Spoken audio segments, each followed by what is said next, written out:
নমস্কার। শ্রী শ্রী রামকৃষ্ণ কথামৃত প্রথম ভাগ। শ্রীযুক্ত সুরেন্দ্রর বাগানে কীর্তনান্তে ঠাকুর ভক্ত সঙ্গে একটু উপবেশন করিয়াছেন। এমন সময় নিরঞ্জন আসিয়া ভূমিষ্ঠ হইয়া প্রণাম করিলেন। ঠাকুর তাহাকে দেখিয়াই দাঁড়াইয়া উঠিলেন। আনন্দে বিস্ফারিত লোচনে সস্মিত মুখে বলিয়া উঠিলেন, তুই এসেছিস? মাস্টারের প্রতি, দেখ, এ ছোকরাটি বড় সরল। সরলতা পূর্বজন্মে অনেক তপস্যা না করলে হয় না। কপটতা, পাটোয়ারি এসব থাকতে ঈশ্বরকে পাওয়া যায় না।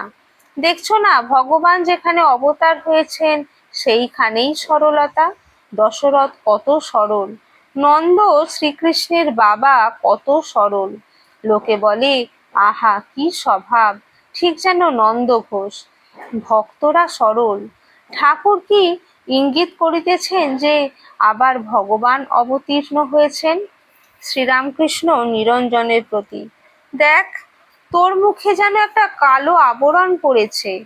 তুই আফিসের কাজ করিস কি না তাই পড়েছে। আফিসের হিসাবপত্র করতে হয়, আরো নানা রকম কাজ আছে, সর্বদা ভাবতে হয়। সংসারী লোকেরা যেমন চাকরি করে তুইও চাকরি করছিস, তবে একটু তফাৎ আছে। তুই মার জন্য চাকরি স্বীকার করেছিস। মা গুরুজন, ব্রহ্মময়ী স্বরূপা। যদি মাগ ছেলের জন্য চাকরি করতিস তাহলে আমি বলতুম ধিক, শত ধিক, 100 ছি।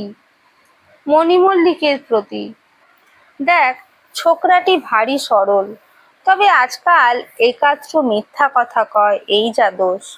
সেদিন বলে গেল যে আসবে, কিন্তু আর এলো না।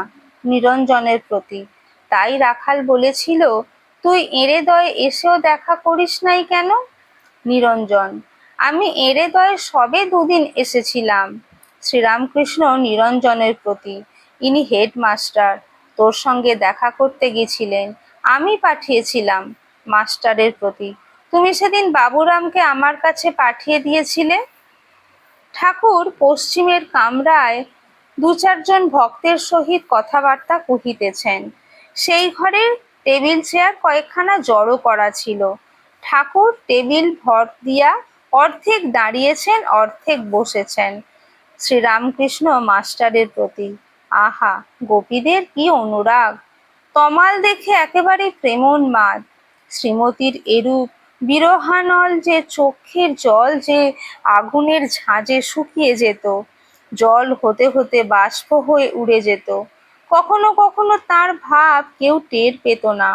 সায়ের দিঘিতে হাতি নামলে কেউ টের পায় না। মাস্টার, আগে হ্যাঁ, গৌরাঙ্গেরও ওই রকম হয়েছিল। বন দেখে বৃন্দাবন ভেবেছিলেন, সমুদ্র দেখে যমুনা ভেবেছিলেন। শ্রীরামকৃষ্ণ, আহা, সেই প্রেমের যদি 1 বিন্দু কারু হয়, কি অনুরাগ, কি ভালোবাসা! শুধু 16 আনা অনুরাগ নয়, 5 শিকা 5 আনা, এরই নাম প্রেমোন্মাদ। কথাটা এই, তাকে ভালোবাসতে হবে, তার জন্য ব্যাকুল হতে হবে।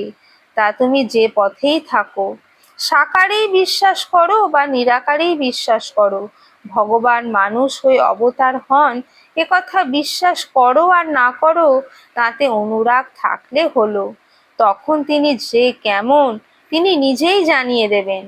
যদি পাগল হতে হয়, সংসারের জিনিস লয়ে কেন পাগল হবে?